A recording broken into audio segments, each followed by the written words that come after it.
Hello friends, I am Welshie and welcome to Theory Pop. In today's video I'm going to suggest some theories and speculation on what to expect from Kindly Beast's follow-up to the horror game Bendy and the Ink Machine, the recently revealed Bendy and the Dark Revival. Some of you may know I'm a bit of a fan of Bendy. I mean, I've done a couple of theories about the series in the past, so I'm pretty excited for the next installment in the franchise.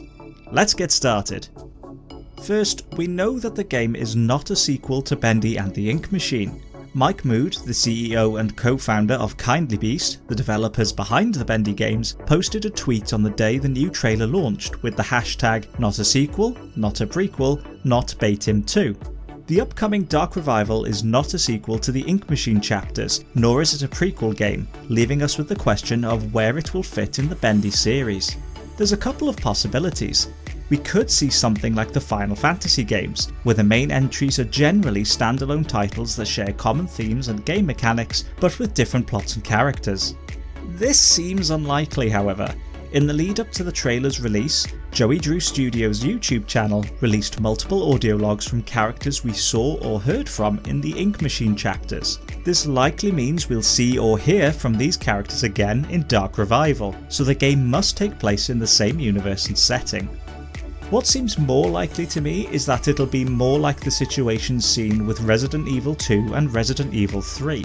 Though the third game in the Resident Evil series was released in 1999, over a year after Resident Evil 2, it is not a direct prequel or sequel to the earlier installment in the series. Both games are set in Raccoon City, with the events in Resi 3 occurring around the same time as those seen in Resi 2. The first half of Resident Evil 3 begins 24 hours before Leon S. Kennedy and Claire Redfield arrive in the zombie-infested city, but the second half takes place a few days later. Could we see something similar with Bendy and the Dark Revival, a game that takes place around the events of the Ink Machine saga? Or will it be set during a similar time period but at a different location? Secondly, we know that the game will be released in episodic installments, just as the Ink Machine chapters were. At the end of the Dark Revival teaser trailer, we see that Chapter 1 begins this year. I find the phrasing of that just a little odd. If we were going to see the whole of Chapter 1, why wouldn't they just say Chapter 1 coming this year? Instead, it feels like we will see the first installment of the game, but it might be just a part of it and not the entire complete experience. This could mean that, as with the Ink Machine chapter releases, each subsequent installment of the game may introduce new features or areas to previous chapters. Think back to how Chapter 1 of Bendy and the Ink Machine originally looked, and how it was played over a relatively small area. By the time of Chapter 5's release, there had been entire new sections added, like the new Ink Machine room and the employee break room. What we see this year is only the beginning of the story and content we can expect from the Dark Revival.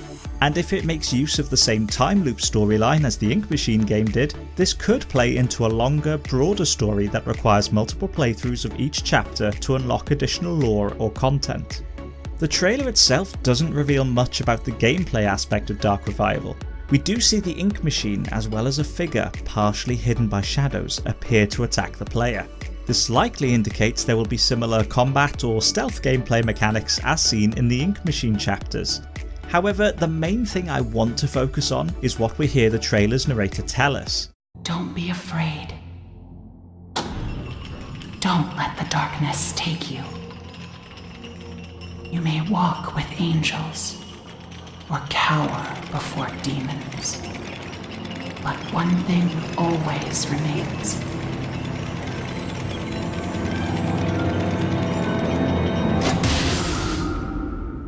Choices you make. I think that player choice is going to have a much greater emphasis in Dark Revival than in the previous game. There were some instances of the player choosing how to proceed in Bendy and the Ink Machine. In Chapter 3, Rise and Fall, Henry moves through the Heavenly Toys section of the studio. After a brief encounter with Alice Angel, Henry can choose to proceed along one of two paths, the Angel Path or the Demon Path. Each path contains a different audio log, and depending on which one the player chooses, can affect whether or not Henry gets the Tommy gun later in the level.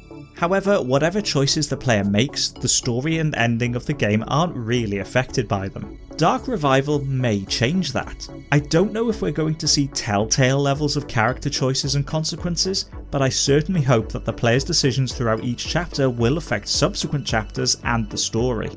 We might even see multiple endings depending on how the player chose to proceed at certain parts of the game. Based on what we hear in the trailer, it's possible we will be able to choose between angel or demon actions, which could contribute to good or bad endings, or as in chapter 3 of The Ink Machine, what information and lore is revealed to the player. And finally, judging by what we briefly see in the trailer, it looks like Bendy and the Dark Revival will feature quite the graphical upgrade.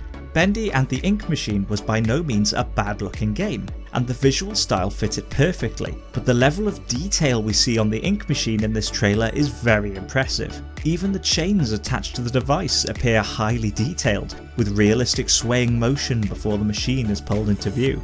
I'm sure a lot of fans would be incredibly happy to see more visual detail crammed into the Bendy universe.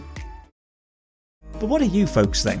Will we see more choices for the player compared to Bendy and the Ink Machine? Would you side with angels or demons? What do you most want to see in Bendy and the Dark Revival? Let me know in the comments section. If you'd like to see more theories, check out this one on the left. Click my face to subscribe. Thanks for watching, and I'll see you next time.